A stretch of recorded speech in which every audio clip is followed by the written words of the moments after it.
Welcome to Friday poster. Narsipatnam gateway of ఏజెన్సీగా పిలువబడే ఈ పట్టణం ఈ చుట్టుపక్క ప్రాంత ఏజెన్సీ ప్రాంత వాసులందరికీ కూడా ఒక కల్ప వృక్షం. 28 వార్డులున్న ఈ పట్టణం మొన్నటి వరకు అభివృద్ధికి ఆమడ దూరం. ఎందుకంటే ఇక్కడ ఉన్నటువంటి టీడీపీ సీనియర్ నేత సుమారు 6 సార్లు ఎమ్మెల్యేగా 5 సార్లు మంత్రిగా పనిచేసినా కూడా ఎలాంటి అభివృద్ధి జరగలేదన్నది ఇక్కడ ప్రజల అభిప్రాయం. మరొకవైపు 1967లో జనరల్ స్థానంగా ఏర్పడినటువంటి ఈ నర్సీపట్నం నియోజకవర్గం 4 సార్లు కాంగ్రెస్ అలాగే 6 సార్లు టీడీపీ చేజిక్కించుకుంది. అయినా సరే ఈ 2 పార్టీల పాలనలో ఇక్కడ ప్రజల సమస్యల వినే నాథుడే కరువైపోయాడు. అలాంటి సమయంలో 2014లో వైఎస్ఆర్సీపీలో తొలిసారిగా పోటీ చేసి మళ్ళీ 2019లో రెండోసారి పోటీ చేసి గెలుపొందిన పెట్ల ఉమాశంకర్ గణేష్ ఇక్కడ నియోజకవర్గ ప్రజల పాలిట ఆశాదీపం అయ్యారు. అక్కడ ప్రజల సమస్యలు తీర్చడమే కాదు వాటి యొక్క పరిష్కారాల మార్గాలు వెతుకుతూ కూడా ఇక్కడ జన హృదయ నేతగా నిలిచారు. ఇప్పుడు మళ్ళీ 2024 ఎలక్షన్స్ మరికొన్ని రోజుల్లో రాబోతున్నాయి. మళ్ళీ మా గణేష్ అన్నే గెలుస్తాడంటూ కూడా ఆయన అనుచరులు అభిమానులు అయితే మంచి ధీమాగా ఉన్నారు. మొత్తం ఎంటైర్ ఓవరాల్గా చెప్పాలంటే కనుక ఇక్కడ పొలిటికల్ గ్రాఫ్ ఎలా ఉంది నేరుగా ఆయన మాటలను అడిగి తెలుసుకుందాం. ప్రస్తుతం మనకు నర్సీపట్నం ఎమ్మెల్యే పెట్ల ఉమాశంకర్ గణేష్ మనతో పాటు ఉన్నారు. ఆయన అంతరంగాన్ని అయితే మనం తెలుసుకునే ప్రయత్నం చేద్దాం. నమస్తే అండి. సార్ నమస్తే సార్. ఆల్రెడీ మీరు 1992లో టీడీపీలో జాయిన్ అయ్యారు. టీడీపీలో లేదు సార్, అప్పుడు జాయిన్ అవ్వలేదు. 92లో నేను మా గ్రామంలో పాల సొసైటీ ఎన్నికలు జరిగినప్పుడు మా మదర్ని పెట్టాం ఆ రోజు. ఓకే. ఆ రోజు నుంచి అంటే అక్కడ ఉన్న పరిస్థితులను బట్టి అంటే మా గ్రామంలో అంటే మాకు మా పెద్దనాన్న గారికి ఒక పర్సనల్ ల్యాండ్ డిస్ప్యూట్స్ ఉన్న బట్టి ఆ టైంలో నేను రావటం, ఆ టైంలో ఈ పాల సొసైటీ ఎన్నికలు రావడం జరిగింది. దాని మీద వాళ్ళ మీద ఉన్న కోపంతో మేము దిగం తర్వాత తప్ప అప్పుడు ఇంకా నేను టీడీపీ అది లేదు. యాక్చువల్గా అయితే సర్పంచ్ గా పనిచేశారు. మరోవైపు తాండవ ఆయకట్టు సంఘం చైర్మన్ గా కూడా పనిచేశారు. అలా పనిచేస్తూ 2012లో వైఎస్ఆర్సీపీలో జాయిన్ అయ్యారు. ఏది నచ్చక టీడీపీని వీడారు, ఏది నచ్చి మీరు వైఎస్ఆర్సీపీలో జాయిన్ అవ్వడం జరిగింది? అంటే 2010లో మన గౌరవ ముఖ్యమంత్రి గారు మా ఇంటికి వచ్చారు సార్, నర్సీపట్నం మా బాబురాజ్ కొత్తపల్లి. అంటే అప్పటికే రాజశేఖర రెడ్డి గారు అంటే మాకు అభిమానం, మా నాన్నగారు కానీ మాకు కానీ అభిమానం.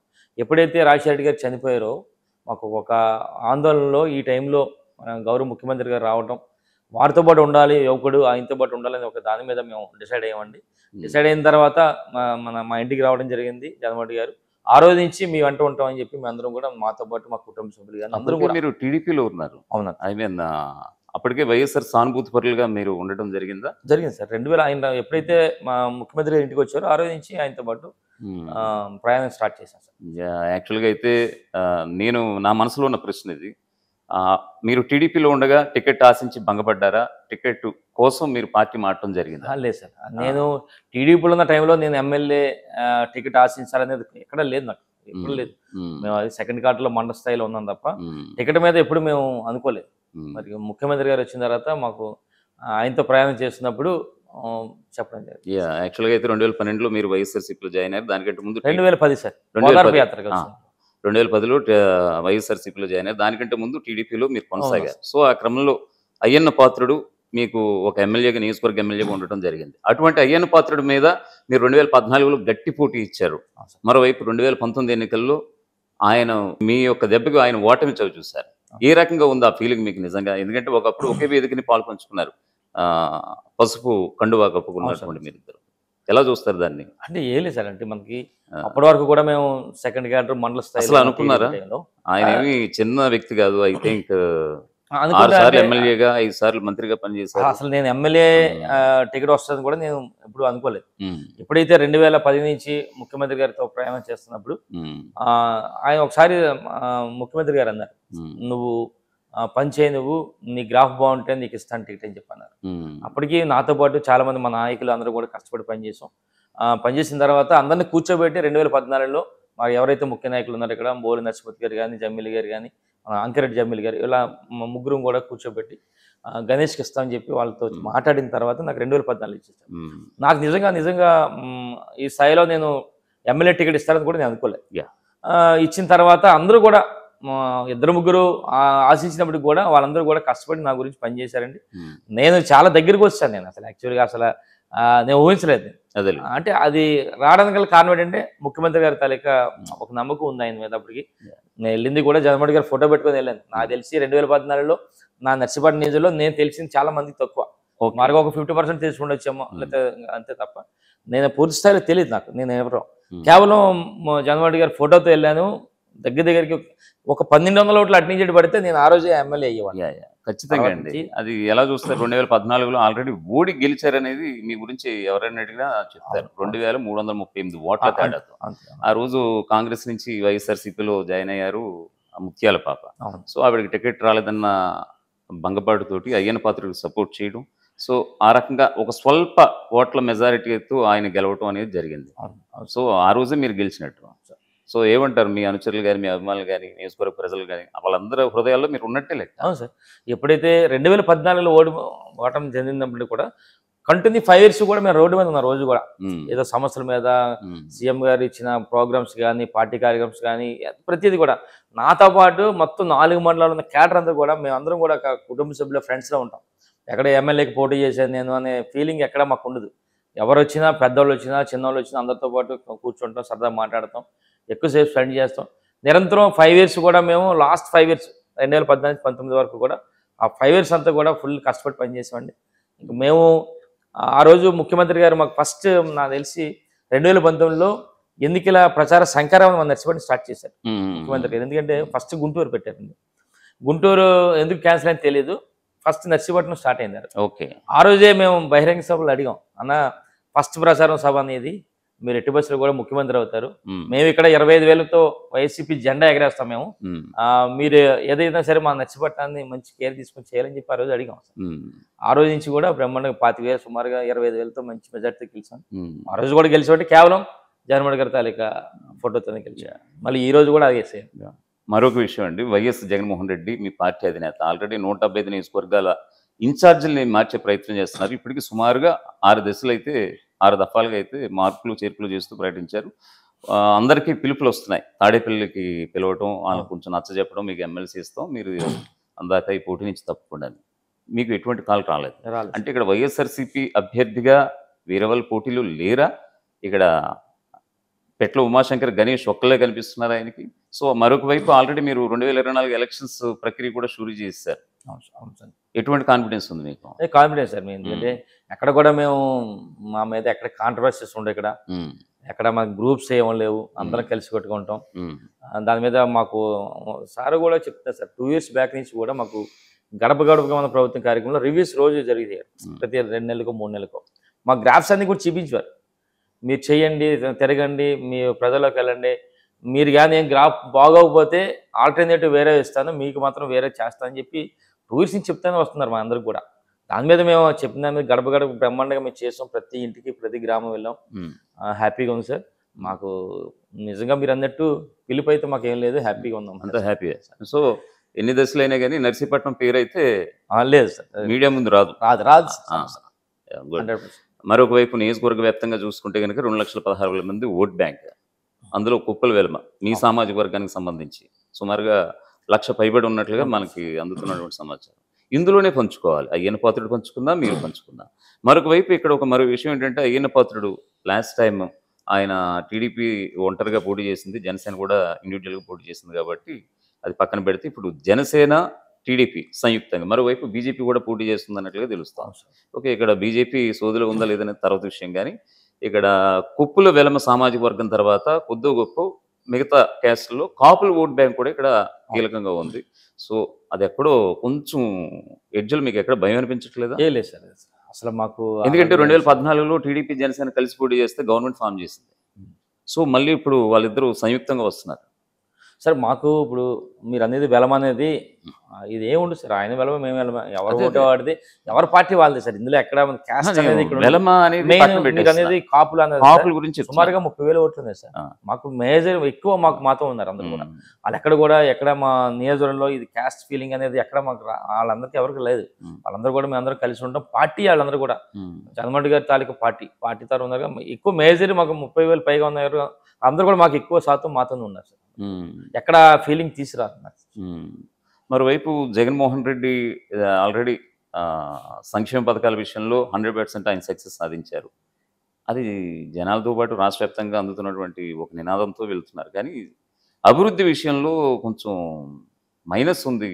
సో ఈ క్రమంలో ఎమ్మెల్యేలకు కూడా కొంచెం దెబ్బ పడబోతుంది. ఎందుకంటే ఆయన ఇప్పటివరకు చేసిన పాలనంతా 1 man షో చేశారు. ఆయన ఎమ్మెల్యేలు కూడా కొంచెం చిన్న చూపి చూడడం కాదు, ఎక్కడ పట్టించుకోలేదు, ఆయన నిర్ణయాలే రాష్ట్ర వ్యాప్త నిర్ణయాల కింద మారిపోయాయి అన్నట్లుగా కూడా రన్ అవుతుంది. సంక్షేమం అభివృద్ధి, అభివృద్ధి అనేది జీరో అన్నట్లుగా తెలుస్తుంది. దీనిపై మీరు ఏమంటారు? అదే లేదు సార్, మీరు అన్నట్టు సంక్షేమం హ్యాపీగా అది ఉంది. 100% ఉంది.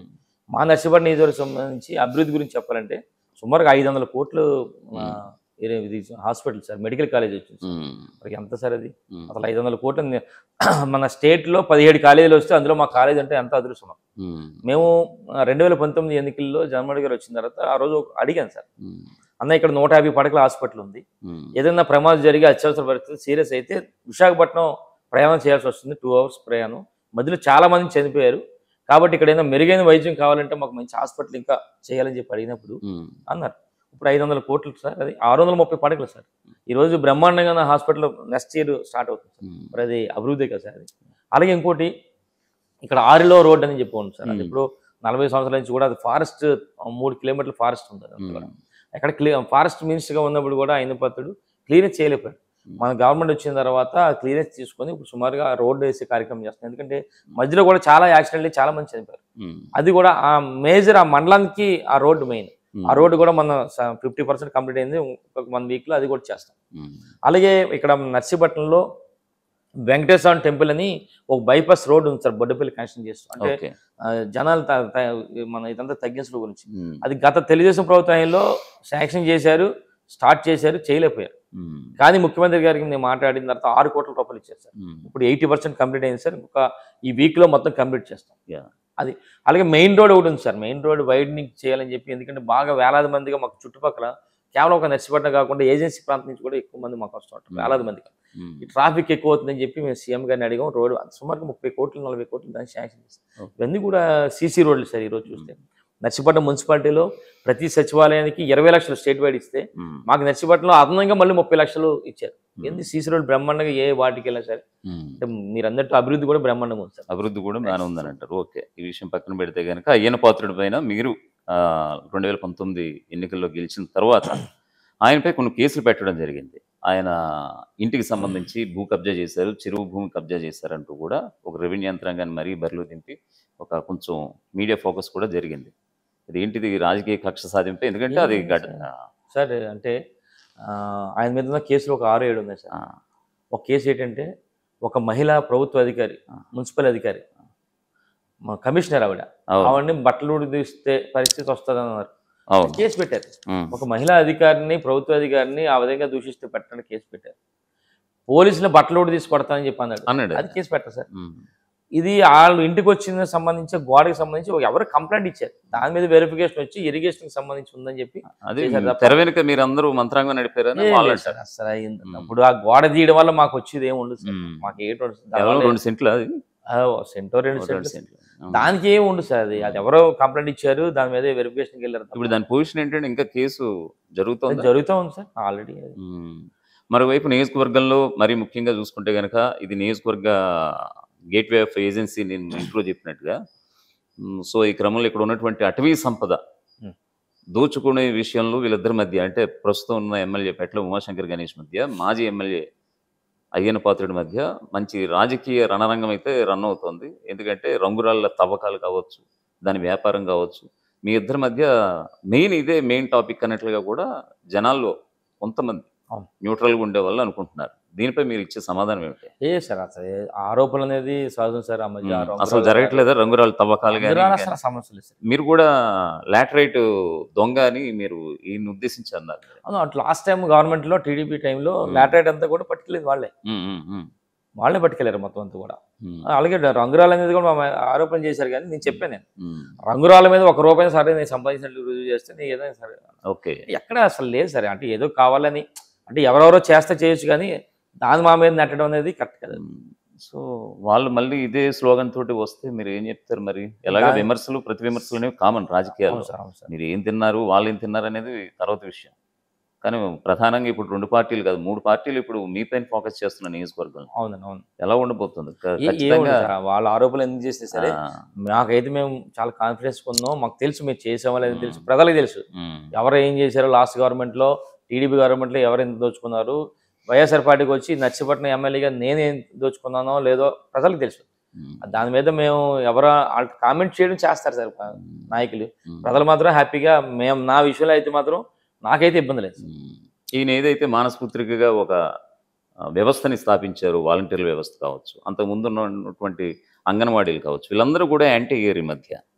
మరో క్రమంలో రేపు మాపు వాలంటీర్లు వందన కార్యక్రమం కూడా జరుగుతుంది. ఇదంతా ఎలక్షన్ బేస్డ్ స్టంటేనా? వాళ్ళందరినీ కొంచెం అంటే వాలంటీర్స్ వందనం అనేది ప్రతి సంవత్సరం చేస్తున్నాం సార్.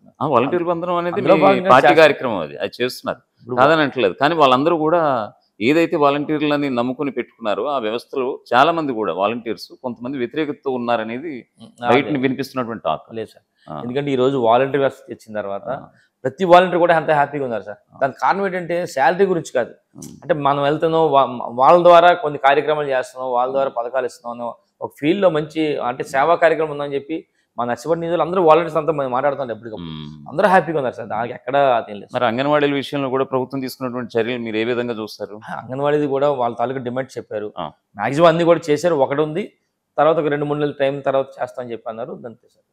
మరోవైపు వైఎస్ జగన్మోహన్ రెడ్డి దాదాపు 99.99% అంటే జర్నలిస్టులకు ఇళ్ల స్థలాలు తప్ప మిగతా అన్ని కూడా పూర్తిగా నెరవేర్చేసామని చెప్తున్నారు.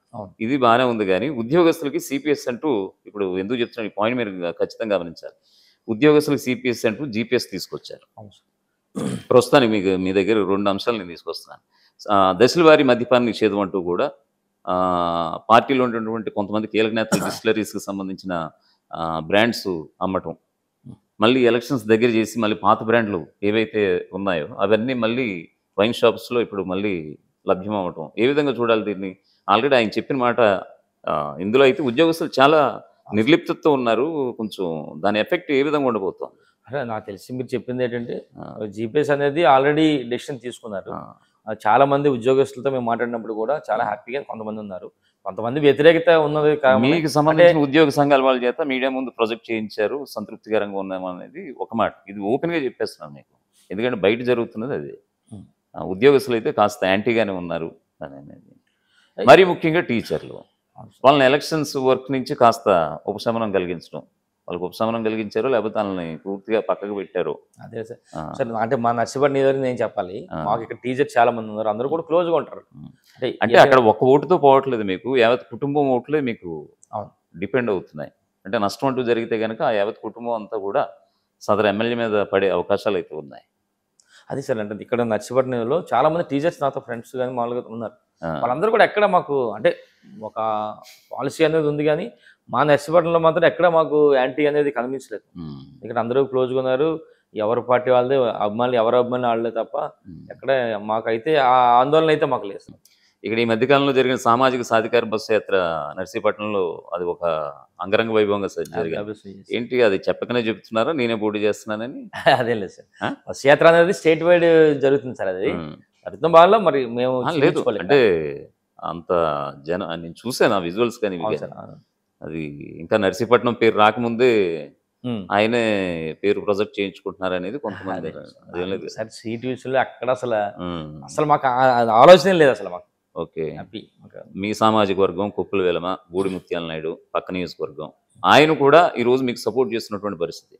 ఆయన కూడా ఇక్కడ నర్సీపట్నం నియోజకవర్గ ప్రజలకి ఈసారి గణేష్ అన్నని గెలిపించుకోండి, ఆయన మంచి పొజిషన్లో మీరు చూస్తారు అంటే, ఆయన మంత్రిగా నేను తప్పుకుంటాను, నెక్స్ట్ మంత్రి ఈయన చెప్పకనే చెప్తున్నాడా? అదేం కాదు సార్, అంటే మామూలుగా లేదు అలా ఎందుకు అవుతుంది? అదేం కాదు, కానీ అంటే గెలిపించాలనే ఆలోచనతో మీరు గెలిపించారు. ఆయన పాజిటివ్ గానే ఉన్నట్టు కదా? పాజిటివ్ ఉంది సార్, మాకైతే పాజిటివ్. సో నెక్స్ట్ మీకు మీ వెలమ సామాజిక వర్గానికి సంబంధించి ఖచ్చితంగా పెట్ల ఉమాశంకర్ గణేష్ని ఒక మంత్రిగా అయితే చూసే అవకాశాలు ఉన్నాయని ఆయన చెప్పకనే చెప్తున్నారు. నేను అదే మాట్లాడు సార్, ముఖ్యమంత్రి గారి తాలూకు ఆలోచన. కానీ ఇవ్వాలిగా, సామాజిక సమీకరణాలు అన్ని బేరే చేసుకుని ఖచ్చితంగా ఇవ్వాలి. సో ఆ క్రమంలోనే ఇప్పుడు బూడి ముత్యాల నాయుడుకి ఇవ్వడం జరిగింది. సో బూడి ముత్యాల నాయుడు స్థాయికి వెళ్ళలేదు సార్. ఎందుకు వెళ్ళలేదు? నా టార్గెట్ అంతా కూడా రేపు ఎమ్మెల్యేకి వెళ్ళాలి. అదేం లేదండి, అక్కడ తెలంగాణలో రేవంత్ రెడ్డి ఆయన మంత్రిగా పనిచేశారా, లేకపోతే ఆయన ఎమ్మెల్యేగా ఉన్నప్పుడు ఏమైనా అధికార పక్షంలో ఉన్నాడా? అదేం లేదు కదా, డైరెక్ట్ గానే ఆయన సీఎంగా రేవంత్ రెడ్డిని మనం అక్కడ చూస్తున్నాం. మీరు ఆల్రెడీ 2014లో మంచి గట్టి పోటీ ఇచ్చారు, 2019లో కూడా మంచి మెజార్టీ సాధించారు. ఇప్పుడు మా ఆల్రెడీ యాక్చువల్గా అయితే మీరు హ్యాట్రిక్ విజయమనే చెప్పుకోవాలి. ఫస్ట్ ఇది 10 ఫెయిల్యూర్ అయినా కూడా ఇది. సో ఇక్కడ ఓవరాల్గా గ్రాఫ్ ఎలా ఉంది సార్? ఉత్తరాంధ్ర 34 నియోజకవర్గాలకు సంబంధించి బాగుంటుంది సార్, హ్యాపీగా. సరే, ఇప్పుడు నర్సీపట్నం నియోజకవర్గంలో అభివృద్ధి విషయంలో మీకు అడుగడుగున అడ్డు తగులుతున్నాడా ఈయన పోతున్నాడు అంటే ఇక్కడ స్థానికంగా ఉన్నటువంటి టీడీపీ నేతలు. ఉదాహరణకు చూసుకుంటే కనుక రోడ్ల వెడల్పుకు సంబంధించి మీరు ఒక మంచి ప్రక్రియ నర్సీపట్నం బాగుండాలి, నేను పాలన సాగిస్తున్నటువంటి ఈ నియోజకవర్గం అన్ని విధాల అందరికీ అందుబాటులో ఉండాలి, చుట్టుపక్కల ఏజెన్సీ ప్రాంత ప్రజలు వచ్చి ఇక్కడ ఆ, సౌకర్యాల కోసం ఏదైనా బాగుండాలి, హాస్పిటల్స్ ఉండాలి, వాటెవర్ ఇక్కడ రోడ్లన్నీ బాగుండాలని మీ యొక్క దృఢ నిశ్చయానికి వాళ్ళు అడుగడుగున ఆటంకం కలుగుతున్నది అనేది బయట వినిపిస్తున్నట్టు అనమాట. ఆల్రెడీ కొంతమంది కోర్టు కేసులు కూడా వేశారు, ఆల్రెడీ కొన్ని నడుస్తున్నాయి. ఆల్రెడీ మీకు దాదాపు ఇక్కడ 80% ప్రజలు మా ఇల్లు కూలగొట్టుకోండి, మా షాపులు కూలగొట్టుకోండి అని వాళ్ళు కూడా స్వచ్ఛందంగా వచ్చారు. వాళ్ళందరినీ ఏకతాటి మీదకి తీసుకొచ్చారు. పెట్ల ఉమాశంకర్ గణేష్ వాళ్ళకి ఎటువంటి అభయం ఇచ్చారు ఏంటి అసలు? సరే అంటే యాక్చువల్గా సార్ మొత్తం సుమారుగా 200 మంది ఉన్నారు సార్ ఎవరైతే షాపులు ఉన్నాయో వాళ్ళందరితో ఫస్ట్ మాట్లాడితే చాలా మంది అంటే కొంతమంది కోర్టుకు అప్పటికే వెళ్ళిపోయారు సార్. వెళ్ళిపోయిన తర్వాత కోర్టుకు వెళ్ళిన వాళ్ళతో కూడా మాట్లాడాము. చాలా మంది మా దగ్గర సుమారుగా 90 మంది వరకు కూడా మేము టీడీఆర్ బాండ్స్ ఇవ్వండి మేము విల్లింగ్ అని చెప్పి విల్లింగ్ లెటర్లు కూడా ఇచ్చారు. అంటే ఏంటంటే 90 అడుగులు చేయమన్నారు సార్. అంటే మేమైతే అనుకున్నాం అంటే 100 అడుగులు చేయాలని చెప్పి మేము నిర్ణయం తీసుకున్నాం. వాళ్ళు ఏమన్నారంటే 90 అడుగులు చేయమని కొంతమంది మా ముందుకు వచ్చారు. అది యాక్చువల్గా అయితే అందరూ కూడా 80 అడుగులు చేయమన్నారు ఫస్ట్. నేనేమన్నానంటే ఉన్నదే 70 అడుగులు ఎంత ఉంది, దాన్ని 10 అడుగులు చేయడం వల్ల దానివల్ల ఆల్రెడీ చూస్తున్నాను రాత్రి కూడా ఉపయోగం లేదు, కలెక్టర్ ఆఫీస్ దగ్గర ఇదంతా కూడా ఎక్స్టెన్షన్ చేస్తున్నారు. 100 అడుగులు చేస్తే బాగుంటుంది అని మేము నిర్ణయం తీసుకున్న తర్వాత కొంతమంది కోర్టుకు వెళ్ళిపోయారు 80 అడుగులు చేయాలని. కొంతమంది అయితే మాకు 90కి అయితే మేము వస్తామని చెప్పి అంటే చాలా మంది 90 మంది సంతకాలు పెట్టారు. వాళ్ళందరూ కూడా టీడీఆర్ బాండ్లు ఇవ్వడానికి ఒప్పందం అయింది. ఈలోపు ఎవరైతే కోర్టుకు వెళ్ళారో వాళ్ళతో కూడా మేము మాట్లాడాం, సరే సహకారం చేయండి అంటే అందరూ చాలా మంది పెద్దలు ఉన్నారు, చాలా మంది పెద్దలందరూ కూడా సరే మేము చేస్తాం ప్రాబ్లం లేదని చెప్పి అన్నారు. అయితే వాళ్ళు కోర్టుకు వెళ్ళింది ఏంటంటే కోర్టు ఏం చెప్పిందంటే ఇస్తే టీడీఆర్ బాండ్స్ అన్న వాళ్ళు ఒప్పుకుంటే ఇవ్వాలి, టీడీఎల్ బాండ్స్ లేని పక్షంలో మన నష్టం అది ఏదైతే ఉందో అదన్నీ ఇమ్మన్నారు. దానికి కూడా ముఖ్యమంత్రి గారి దృష్టిలో తీసుకెళ్ళి సుమారుగా 35 కోట్లు ఎంత అవుతుంది ఎస్టిమేషన్ వేయించారు, అది కూడా పెట్టారు, శాంక్షన్ చేశారు. ఈలోపు అబ్జెక్షన్స్ ఏముందని చెప్పి మళ్ళీ వాళ్ళకి ఇంకే అబ్జెక్షన్స్ ఉన్నాయని చెప్పి 60 రోజులు టైం ఇస్తే మళ్ళీ లెటర్లు ఇచ్చారు చాలా మంది. దాని మీద ఈ రోజు రేపటిలో మళ్ళీ ఒకసారి మీటింగ్ అది పెడుతున్నారు. సార్ మరొక విషయం, ఆల్రెడీ వైఎస్ జగన్మోహన్ రెడ్డి నేతృత్వంలోని సర్కార్ రోడ్ల మీద కాస్త దృష్టి పెట్టలేదు. కాస్తని కాదు, అసలు రోడ్లు ఎక్కడ కూడా బాగాలేదు. ఏదో చెన్నై కోల్కతా హైవే తప్ప మిగతా రూట్స్ ఏ రూట్స్కి వెళ్ళినా కూడా గ్రామీణ ప్రాంత రోడ్లు కావచ్చు. అక్కడ వచ్చినటువంటి రిమార్క్ని మీ యొక్క నియోజకవర్గంలో దాన్ని తొలగించే ప్రయత్నంలో చేస్తున్నారు. దాదాపుగా ఇక్కడ 28 వార్డులు ఉన్నటువంటి నర్సీపట్నం నియోజకవర్గంలో సీసీ రోడ్లు చాలా బ్రహ్మాండంగా ఉన్నాయి, ఇక్కడ నియోజకవర్గ ప్రజలు చాలా ఆనందంగా ఉన్నారనేది ప్రస్తుతం వినిపిస్తున్నటువంటి మాట. సో దానికి మీరు చెక్ పెట్టారు, ఇదేంటిది అంటే అటువంటి వాటికి చెక్ పెట్టాలను అదేంటి ఐ మీన్ నా థాట్తో ఉన్నారా? అంటే ఇంట్రెస్ట్ సార్ మాకు బాగా 20 లక్షలు ఇచ్చారు సచివాలయానికి. అన్న మా మున్సిపాలిటీ ఇవ్వాలి బాగా, ఎప్పటి నుంచో అసలు రోడ్లు సరిగా లేవు, మనం చేయాలంటే మళ్ళీ 30 లక్షలు ఇచ్చారు. 30 లక్షలు వేస్తున్నప్పుడు మళ్ళీ అడిగాను నేను, అన్న మాకు చాలా ఇంకో మళ్ళీ ఇవ్వండి 40 లక్షలు, మళ్ళీ అది కూడా శాంక్షన్ చేశారు. అది టైం కూడా మాకు టైం తక్కువ ఉంది, 10 రోజుల్లో కూడా అయ్యే పని కాదు, ఇవి కంప్లీట్ చేద్దాం చూసుకున్నాం. ఈ రోజు నాకు తెలిసి ప్రతి వార్డులో కూడా బ్రహ్మాండంగా మేము గర్వంగా వెళ్ళే అవకాశం ఉంటుంది. ఎందుకంటే మీరు అన్నట్టు సంక్షేమ పథకాలు ఈ రోజు ఏ ఇంటికి వెళ్ళినా సరే మమ్మల్ని ఆదరిస్తారు వైఎస్ఆర్ పార్టీలు ఎవరైనా సరే, ఎందుకంటే ప్రతి ఇంట్లో కూడా 2 పథకాలు 3 పథకాలు వస్తాయి. ఆ విషయంలో మాకు ప్రాబ్లం లేదు. అలాగే రోడ్ల విషయంలో కూడా బ్రహ్మాండంగా ప్రతి వార్డులో కూడా మాకు ఇది చేశాడు, వైఎస్ఆర్ పార్టీ ఎమ్మెల్యే అయిన చేశాడు అనేది మార్క్ మాకు. సరే, ఇది యాక్చువల్గా మీరు ఆల్రెడీ చెప్తున్నారు, నేను జగన్మోహన్ రెడ్డి దగ్గరికి వెళ్ళి మా నియోజకవర్గానికి సంబంధించి నిధులు కేటాయించాలని నేను అడుగుతూ ఉంటాను. కానీ ఎక్కడ కూడా మీరు మీడియా ముందు ప్రొజెక్ట్ గారేంటి, ఏదైనా ఒక ఎమ్మెల్యే వెళ్ళి జగన్ దగ్గరికి వెళ్ళి కలుస్తుంటే ఆల్రెడీ మీడియాలో ఫోకస్ అవుతున్నారు. నాకు ఎప్పుడు ఐ మీన్ ఏదో అరకొరగా కూడా కాదు, అసలు పెట్ల ఉమాశంకర్ గణేష్ జగన్ భేటీ అనేది ఎక్కడ కనిపించదు. కానీ ఆయన మాట్లాడితే విరివిగా వెళ్ళి కలిసి వస్తుంటారు అనేది కూడా తెలుస్తుంది. ఎప్పుడు కలిసి వస్తుంటారు అసలు? అంటే ఎక్కువ కలుస్తూ ఉంటారు సార్, అంటే అసెంబ్లీ టైంలో ఎప్పుడు రెగ్యులర్ అందరూ కలుస్తారు, దాంతో పాటు కలుస్తారు. ఫైల్స్ తీసుకెళ్తుంటారు, ఎప్పుడు కలిసిన ఏదో సమస్య మీద తీసుకెళ్తాను. ఈ రోజు వస్తున్నారు సీఎం గారు, ఏదో కాగితం అక్కడ సైన్ చేయించుకుంటారు, అయిపోయింది అప్రూవల్ అని. మాకు ఫోకస్ అవ్వాలని తెలియదు, ఓన్లీ నర్సీపట్నం నియోజకవర్గంలో మాకు చాలు. మేము పై నియోజకవర్గంలో మాకు తెలియాలనే కోరిక అయితే మాకు లేదు. నర్సీపట్నం గురించి మేము ఎప్పుడైనా సరే. సార్ మరి ముఖ్యంగా అంటే అదే మీ ఫ్యామిలీ విషయానికి వస్తే కనుక పూరి జగన్నాథ్ గారు ఉన్నారు, ఆయన రాజకీయాలకు కాస్త దూరంగా ఉంటారు, అయినా సరే ఆయన జగన్ అభిమానిగా చెబుతూ ఉంటారు. ఉదాహరణకి కెమెరామెన్ గంగతో రాంబాబు, అందులో నాజర్ క్యారెక్టర్ కూడా డాక్టర్ వైఎస్ రాజశేఖర రెడ్డి పాత్ర అని అంటూ ఉంటారు. మీరు ఒక బ్రదర్ గా మీ దగ్గర ఎటువంటి ఇన్ఫర్మేషన్ బయట ఇవి నడుస్తూ ఉంటాయండి, మీకు తెలియదు? అదే మామూలుగా అనుకోకుండా రాసింది కాదు సార్, అదే రకరకాలుగా ఎవరెవరికి ఉండొచ్చు అనేది. దానికి నిజ జీవితానికి కెమెరామెన్ కాదు సంబంధం లేదు. ఏంటిది, ఆయనేమో టాప్ డైరెక్టర్ గా ఉన్నారు మీ బ్రదర్ పూరి జగన్నాథ్ గారు, మరోవైపు సాయిరామ్ శంకర్ ఏమో ఆయన కూడా మంచి యాక్టర్ గా ఉన్నారు. మీరు రాజకీయాలు ఎంచుకోవడం ఏంటి? మీరు కూడా బానే ఉన్నారు. హ్యాపీగా స్క్రీన్ కూర్చి ఎందుకు మీకు చెప్పాను కదా ఇద్దరు ఫిల్మ్ ఇండస్ట్రీలో ఉన్నారు, ఒకళ్ళు రాజకీయాల్లో ఉన్నారు. చాలా ఇద్దరు ఉన్నారు చాలండి మనకి. మీకు ఇంట్రెస్ట్ లేదా? మాకు ఇంట్రెస్ట్ లేదు సార్ అసలు. దానికి ఇంట్రెస్ట్ ఉండాలి, కష్టపడి పని చేయాలి, అది కూడా. ఓకే. మనకి ఆ ఇంట్రెస్ట్ లేదు సార్. యాక్చువల్లీ మరో విషయం, మీ అబ్బాయి పేర్లు అవినాష్ అండ్ ఆదర్శ్, అలాగే ఆయన పేరు అబ్బాయి పేరు ఆకాష్. ఏంటి ఆ సెంటిమెంట్? సార్ అదే లేదా? యాక్చువల్లీ సార్ అంటే మా మదరు యాక్చువల్గా పెద్ద స్టోరీ మా అమ్మ. సార్ చెప్పండి. చెప్పచ్చా? చెప్పండి, ఏం లేదు. అయ్యో, మా తమ్ముడు బాగా కోడూరు అని పాలిటెక్నిక్ చదివాడు సార్. ఆయన అప్పుడు అక్కడే మా తమ్ముడు బాప్టిజం తీసుకున్నాడు, మా ఫ్రెండ్స్ సర్కిల్ కలిసి. ఆ తర్వాత మా తమ్ముడు ఇక్కడ రావడం, వాడు ప్రేయర్ చేయడం. ముఖ్యంగా ఏంటంటే మేము మా అన్నయ్య కానీ, నేను కానీ, మా తమ్ముడు కానీ ఇక్కడ ఆర్సిఎఫ్ స్కూల్లో చదివాం సార్ మేము అందరం కూడా. అంటే ఉదయం లేచి ప్రతి ఒక్కరు కూడా ప్రేయర్ చేయాలి, వెళ్ళాలి అనేది మాకు ఫస్ట్ నుంచి అందింది. దాని మీద మా అమ్మ కూడా బాప్టిజం తీసుకుంది. ఓకే. తీసుకోవడం కాకుండా మా సొంత ఊర్లో ఒక చర్చ్ కూడా కట్టారు. ఇక్కడ చర్చ్ మా బాబరాజ్ కొత్తలేండి, చర్చ్ కూడా మా అమ్మ కట్టింది. కట్టడమే కాకుండా మా అన్నయ్య పిల్లలు ఇద్దరు ఆకాష్ పవిత్ర. అవునండి, ఆకాష్ పవిత్ర. వాళ్ళిద్దరిని కూడా ఏదైతే మేము ఆర్సిఎఫ్ స్కూల్ చదివామో అదే చర్చిలో పేర్లు పెట్టింది. ఆ పేర్లు రెండు కూడా బైబిల్లో ఉంటాయి. అలాగే మా పిల్లలు ఇద్దరు కూడా ఆదర్శ్, అవినాష్, అది కూడా బైబిల్లో ఉన్న పేర్లే. అలాగే మా తమ్ముడు పిల్లలు ఇద్దరు కూడా జనన్య, రహన్య, అవి కూడా బైబిల్లో పేర్లే. అన్ని కూడా మేము చర్చిలోనే మా అమ్మ ఎక్కడైతే మేము చదువుకున్నామో ఆ చర్చిలోనే మా పిల్లల పేర్లు అన్ని కూడా బైబిల్లోనే పేర్లు పెట్టింది. ఓకే. ఇప్పటికీ కూడా మా అమ్మ చర్చికి వెళ్ళడం అన్ని చేస్తూ ఉంటుంది. Okay, good. నిజంగా సరే, యాక్చువల్గా ఎలక్షన్ క్యాంపెయిన్లో మీ బ్రదర్గా అంటే చరిష్మా గల యాక్టర్స్ను, డైరెక్టర్స్ను చాలామంది పొలిటీషియన్స్ తీసుకొస్తూ ఉంటారు. సాక్షాత్తు మీ ఓన్ బ్రదర్స్ ఇద్దరు, ఒకరు టాప్ డైరెక్టర్, ఇంకొకరు టాప్ యాక్టర్. ఇప్పుడు మీరు అడగలేదా? వాళ్ళు దూరంగా ఉంటారు. మా తమ్ముడు వస్తాడు సార్ ఎప్పుడు క్యాంపెయినింగ్ వస్తాడు. మా తమ్ముడు 2014లో వచ్చాడు, 2019 వచ్చాడు. పూరి జగన్నాథ్ అన్నయ్య కూడా వచ్చాడు. వచ్చినా కానీ తిరగడం అది ఉంది కానీ జస్ట్ ఒక 2-3 సార్లు వచ్చాడు. మన వాళ్ళందరితో మాట్లాడి వెళ్తుంటాం. లాస్ట్ మా హీరో వచ్చాడు, 2019 వచ్చాడు, 2014 కూడా వచ్చాడు. ఇప్పుడు పోటీ కాస్త రసవత్రంగా అయితే కనిపిస్తోంది. ఎందుకంటే జనసేన, టీడీపీ, బీజేపీ ముగ్గురు కలిపి మీ పైన ఇప్పుడు ఫైట్ చేయబోతున్నారు. ఈ క్రమంలో మీ అన్నగారి సపోర్ట్ ఏ విధంగా ఉండిపోతుంది? క్యాంపెయిన్కి మీరు పిలుస్తారా? ఆయనే స్వచ్ఛందంగా వచ్చి? క్యాంపెయినింగ్ అన్నయ్య వస్తాడు, అంటే అలాగే తమ్ముడు పోటీ చేస్తాడు వస్తాడు కానీ మేమైతే జగన్మోహన్ గారు ఫోటోతో వెళ్తున్నాం సార్. అసలు ఎంతమంది బయట నుంచి వచ్చినా సరే వాళ్ళ తరపునే ఏం కాదు సార్.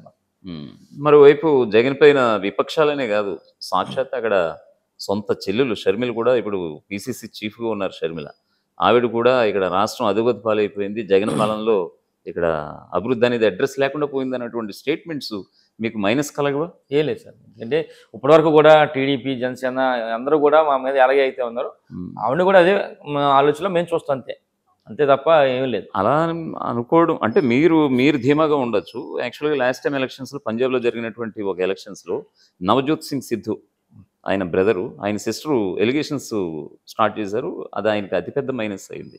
అంటే తల్లిని చూసుకోలేదు, డబ్బుల కోసం తల్లిని అనాథలా చంపేసాడంటూ కూడా నవజోత్ సింగ్ సిద్ధు పైన సాక్షాత్తు తన సిస్టరు ఆ రోజు సమ్మల్ని కూడా జారీ చేయించేలా చేసింది. ఆ రోజు అతను మైనస్ పాలయ్యాడు ఆయన పాలిటిక్స్లో. ఆ తర్వాత ఆప్ విజయం సాధించిన విషయం కూడా మనకు తెలిసిందే. సో ఎక్కడైనా సరే కుటుంబ సభ్యులు ఎవరైనా, ఇప్పుడు నేనే పోటీ చేస్తున్నా, నా తరపున మా బ్రదరు, డైరెక్టర్ మా ఫాదరు, మదరు వచ్చారంటే అది ఎంతో కొంత నా క్యారెక్టర్ని తక్కువ చేయడం, కించపరచడం. అటువంటి షర్మిల చేశారు జగన్ పైన. ఎలా చూడాలి? ఏం లేదు చెప్పండి. షర్మిల గారు అంటే ఇప్పుడు జగన్మోహన్ గారి సోదరిగా మేము అందరూ కూడా అభిమానిస్తాం, అంతే. ఎప్పుడైతే మా నాయకుడి మీద విమర్శలు చేస్తూ ఏదైతే కాంగ్రెస్ పార్టీ మెయిన్ ముఖ్యంగా ఈ రాష్ట్రాన్ని విడగొట్టింది కాంగ్రెస్ పార్టీ, అలాంటి వాళ్ళతో చేతులు కలిపి అసలు ఎంత అన్యాయం జరిగింది సార్ మాకు. ఈరోజు అంతా ఉమ్మడి ఆంధ్రప్రదేశ్ ఉన్నప్పుడు ఎంత బ్రహ్మాండంగా ఉండేది. ఈరోజు నష్టం జరిగిందంటే కేవలం కాంగ్రెస్ పార్టీ. అలాంటి కాంగ్రెస్ పార్టీతో ఆవిడ జత కట్టి వెళ్ళడం అనేది కరెక్ట్ కాదు. దాని మీద మేము వ్యతిరేకిస్తాం. అంటే మీరు కూడా విమర్శలు కూడా గట్టిగానే ఉంటాయని మీరు చెప్పగానే చెప్తున్నారు. సార్ ఉంటాయి. మా నాయకుడిని విమర్శిస్తే ఎవరినైనా సరే మేము ఎదుర్కొంటాం. షర్మిల కూడా వదలరు, ఎవరు తప్పదు. సార్ మరొక విషయం, ఇప్పుడు టికెట్ల కేటాయింపు విషయంలో జగన్ పైన అతిపెద్ద విమర్శలు అయితే వస్తున్నాయి. ఎందుకంటే ఆల్రెడీ వన్ మ్యాన్ షో చేశారు ఈ 5 years అంతా కూడా. స్థానిక ఎమ్మెల్యేల గ్రాఫ్ వాళ్ళు పెంచుకోవడానికి కూడా ఏమీ లేకుండా అయిపోయింది. వాలంటీర్స్ వ్యవస్థను తీసుకొచ్చి ఒక ఎమ్మెల్యే దగ్గరికి వెళ్ళగలిగినటువంటి నియోజకవర్గ ప్రజలు ఎమ్మెల్యే అవసరం లేకుండా చేసేసారు. సో ఈ క్రమంలో ఎమ్మెల్యేల పనితీరుని ఏ విధంగా బేరీజ్ వేసి ఇప్పుడు టికెట్లు మారుస్తారంటూ కూడా టికెట్లు దక్కలేనటువంటి వాళ్ళు చాలా ఆక్రోషంతో వచ్చేసారు. చాలా మంది మీరు బయట్స్ కూడా వినుంటారు. అవును. ఏంటి వాళ్ళ ఆక్రందనని మీరు సమర్థిస్తారా? జగన్ నిర్ణయాన్ని మీరు సమర్థిస్తారా? జగన్మోహన్ రెడ్డి గారు తీసుకున్న నిర్ణయం కరెక్ట్ సార్. ఎందుకంటే ఆ. మీకు చెప్పాను ఇందాక 2 years నుంచి మాకు చెప్తానన్నారు. ఉమ్. మీరు ప్రజల్లో వెళ్ళండి, తిరగండి, చెయ్యండి ఆల్రెడీ అనేది. తిరిగారు. చాలా మంది గడప అప్పుడు కూడా గడపకు చెప్పారు. వైఎస్ఆర్ కాంగ్రెస్ మీ అనేది గ్రాఫ్ చాలా తిరిగారు. మీ గ్రాఫ్ బాగుంటేనే ఆ. మీకు ఇస్తాను టికెట్లు, ఉమ్. లేదంటే ఇందులో మొహమాట లేదని 2 years నుంచి మాకు చెప్పుకుంటూ వస్తున్నారు. ఉమ్. గ్రాఫ్ బాగాలేదని తీసుకొని మళ్ళీ వారికి ఏదో నెక్స్ట్ గవర్నమెంట్ వచ్చిన తర్వాత చేస్తామని చెప్తున్నారు ఆయన. ఉమ్. ఇప్పుడు ఎవరన్నా ఇప్పుడు టికెట్లు చాలా మంది మార్చొచ్చు, ఇప్పుడు 10 మంది 15 మార్చొచ్చు. ఉమ్. వీళ్ళందరూ కూడా ఏదో ఒకటి నెక్స్ట్ ఆల్టర్నేటివ్ ఉంటుంది సార్. మీరు చెప్తున్న లెక్క ప్రకారం గ్రాఫ్ బాగాలేని వాళ్ళని తీసి పక్కన పెడుతున్నారు మీరు అంటున్నారు. ఆల్రెడీ గ్రాఫ్ గ్రాఫ్ బాగాలేదు కదా సార్. ఆ. గ్రాఫ్ బాగాలేకపోయినప్పుడు కూడా ఉమ్. అక్కడ ఉన్న స్థానికంగా ఉన్న కుల సమీకరణలు కానీ ఏదైనా ఆల్టర్నేటివ్ మార్చినప్పుడు ఉమ్. వాళ్ళందరూ కూడా మీరు బాధపడొద్దని ఫస్ట్ నుంచి చెప్తున్నారు. మీరు ఉమ్. బాధపడకండి, అక్కడ కుల సమీకరణలు కానీ గ్రాఫ్లు కానీ అన్ని బేరేజ్ చేసుకొని తర్వాత మళ్ళీ మీకు ఏదో ఒకటి చేయాలనేది ఉన్నదని చెప్పి మాకు చెప్పడం జరుగుతుంది సార్. అంతేగాని వాళ్ళు ఏదో మార్చేస్తున్నారంటే వాళ్ళు సరిగా లేదనేది మాత్రం కాదు. మీరు అదే జగన్ నిర్ణయాన్ని మీరు సమర్థిస్తున్నారు. ఓకే. మా అధినేత ఏం చెప్పినా సరే చేంజ్ చేసినా సరే అది కరెక్టే అంటున్నారు. కానీ కొంతమంది ఇప్పటికే చాలా ఎలిగేషన్స్ ఉన్నాయి చాలా మంది ఎమ్మెల్యేల పైన. ఒకళ్ళిద్దరు పేర్లు నేను ప్రస్తావించదలుచుకోలేదు కానీ వాళ్ళు కూడా టికెట్స్ వస్తున్నాయనేది ప్రముఖంగా వినిపిస్తున్నటువంటి ఆల్రెడీ కన్ఫర్మేషన్ అయిపోయినట్టుగా ఉంది వాళ్ళిద్దరు కూడా. ఏ విధంగా చూస్తారు? ఆల్రెడీ ఎలిగేషన్స్ ఉన్నాయి, మీడియాలో ఎప్పుడు వార్తల్లో నిలుస్తూ ఉంటారు, వాళ్ళు ఇలా చేశారు అలా చేశారు అనేది కూడా. అక్కడ ఆ నియోజకవర్గంలో ఎటువంటి గ్రాఫులు లేదు.